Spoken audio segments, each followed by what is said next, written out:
Diesel says, in my opinion, Cool G Rap and NWA are the most influential rappers of all time. I love But that conversation.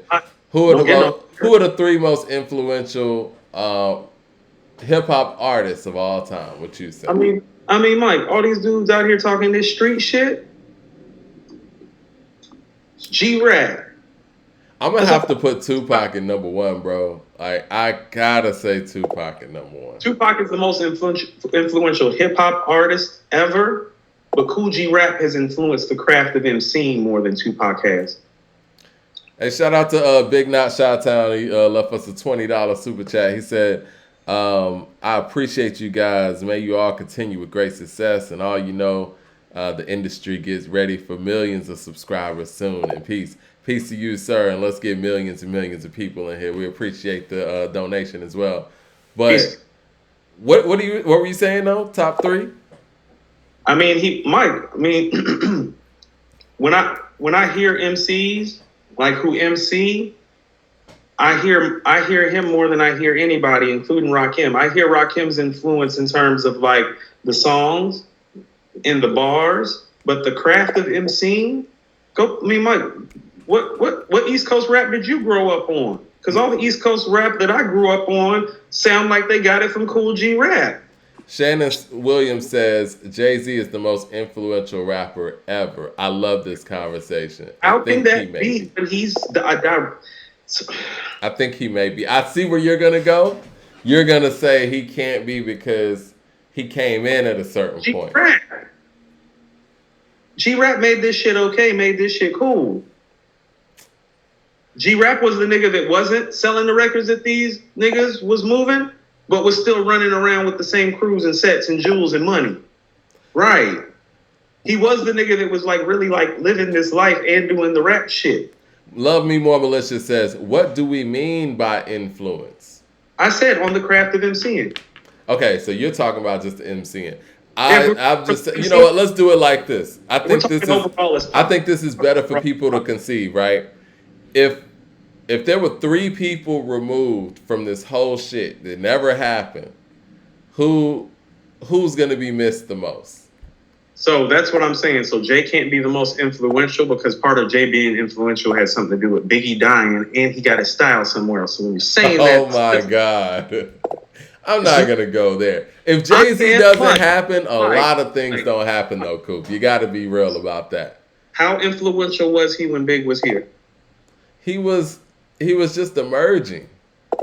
Mike, you hold on. Do you truly believe Nas and Snoop stepped on this scene and immediately became influential? They were on majors. They were on majors too. It's a little different. They were on majors. We gotta qualify that too. You can't sit here and act like Jay-Z stepped in at Def Jam.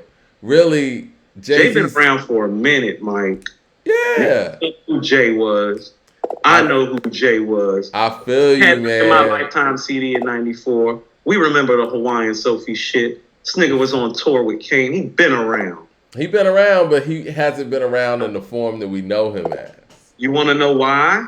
Because his influence wasn't like that from the onset. So when you're gonna dock him for the fact that he just wasn't as good from jump as somebody like a Biggie and Nas. They were immediately influential from the moment they touched the microphone, Mike. He grew into it. So, Mike, I think he grew to be more influential. Maybe not more than Tupac, but more than Biggie. I think Jay's more influential than Biggie. I will say that. I will never say that out loud, Mike. I will have to say that. Say it if you want. P. White says, Mike, knock it off. You won't catch me saying that shit out here in these streets. Okay. BIGPOPPA. No info for the DEA. No. Hove's a living legend, and I tell you why. Everybody want to be Hove, and Hove's still alive, man. And it's the truth. Do you remember everybody was out here when Jay put on throwback jerseys? Everybody was doing it. Jay put on a North Carolina Jordan jersey. Everybody was doing it. Jay said, you know what? I'm too old for throwbacks. Let me put on a button-up. People start putting on button-ups, man. Hey, Mike. The commissioner of the NBA called him and was like, look, you're fucking with our money, man. Like, Mike, I'm going to go ahead and tell you right now. Nas got a whole tattoo on his belly, and it's based on what? It's based on what Pac did. Well, yeah, Pac's different. I think Pac's probably the most influential hip hop artist. Period. So that's what I'm saying. Is like okay, Mike, go listen to In My Lifetime Volume 1. You want to know why In My Lifetime Volume 1 sounds inconsistent? Because he's watching Life After Death get made, and he's trying to do what Biggie's doing, but he can't do it as well. Not at that point, no. I would call the most influential rapper of all time somebody who's been obviously influenced by Kane and G-Rap, being influenced by Big before Big died, and then, like, no. Somebody said something real big in the chat, and I wanted to address this. I was going to go there. Marquis says Wayne and Kanye have more influence than Jay. They're right. That's wild. They might be right. When you're talking about influential, it's like... I think Kanye's on the list. Ye's on the list. Kanye's on the list. Wayne is on the list, too. Yeah, Wayne's on the list, but Pac's that dude. Yeah, Pac's that dude. If we're talking about the craft of MCing, it's Cool G-Rap. It's hard for me to say that over Rakim, though. Like, Rakim's influence on just the craft of MCing. But guys don't reaches everybody, and not just people who are talking about street shit too. So no, right. But that's what I'm saying is that you have to understand what the game is gravitated towards. What Rakim spits out, the masses have not gravitated towards. The masses have gravitated towards what Cool G-Rap spits out. It's just the reality of the matter. Brian Blinker says depends on what generation, and I think that's a legitimate statement. So if we're going from era to era, for the 80s, who's the most influential? Overall? Yeah. Overall influence, I mean, that's hard, Mike. Just everything, all things being considered? All things being considered. Slick Rick. Oh. All things being considered. You said all things being considered? See, when I'm talking about Cool G-Rap, that's why I keep on saying I'm talking about the craft of MCing when I'm talking about Cool G-Rap. If we're talking about all things being considered, Slick Rick. I see someone say Rakim, Tupac, and NWA. I like that list. That's a solid list. Slick Rick's more influential overall than Rakim is, though. Why do you say that? Lottie Dottie, The Show, Children's Story, The Chains, The Voice, The Swagger, The Patch. Everybody want to be Slick Rick. Okay, I'm not mad at that. Like the storytelling. Yeah, everybody want to be Slick Rick. Yeah, he took the storytelling to the next level. Mike, Frozen came on last night, Mike. He going back and forth with Ray. Yeah. Everybody loved Rick the Ruler. Yeah, Rick gets placements in every generation. The Ruler's back from the Blueprint. Destroy and Rebuild from Stillmatic. Lottie Dottie from Doggy Style. Who's the most influential in the 90s? Tupac, right? Yeah. The 2000s. Yay. Kanye. 2010s is Wayne, right? I would think Wayne. That's interesting. If somebody said Jay-Z in the 2000s, I wouldn't knock that totally. But, yeah, I think what we're looking at, really, if we're talking about era to era, and I guess it's only fair to do a top 5 in that, it looks like what you picked was Slick Rick, Tupac, Kanye, and Wayne. And you would have to throw an extra person in there. Who would be a fifth? Influence-wise? Yeah. From what time frame again? Like, are we picking? Just period. So it's like from the 80s you got Slick Rick, from the 90s you got Tupac, from the 2000s you got Kanye, from the 2010s you got Wayne. So you get an extra one in there from any era. That's when I'm going with Rakim. Okay. Right. That's when I'm going to him. I'm sorry. In that stance, I might have to go with Jay. No, and you're not wrong for that, but I'm like I said, I'm an MC guy. Yeah, I mean clearly, Rakim changed the way everybody rap. So that's where I'm gonna go. But I think Jay. There's two people though. There's two people, man. I think Dr. Dre has to get some credence too. He's a game changer, man. He really is. But what sound has he influenced? What do you mean, what sound has he influenced? Do you know who he brought in the game? Who you think brought you the old? No. I mean, like, so his Marcus as a producer, right?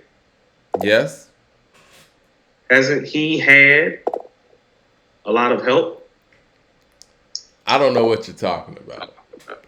And I mean, I'm not so just saying this because I want some headphones. All I I'm want to saying go to a is that, like, brunch. when I listen to Daz shit don't sound like Dre shit to me. Quick shit don't sound like Dre shit to me. You get what I'm saying? It's like, we're talking And about Dre shit influence. don't sound like this shit.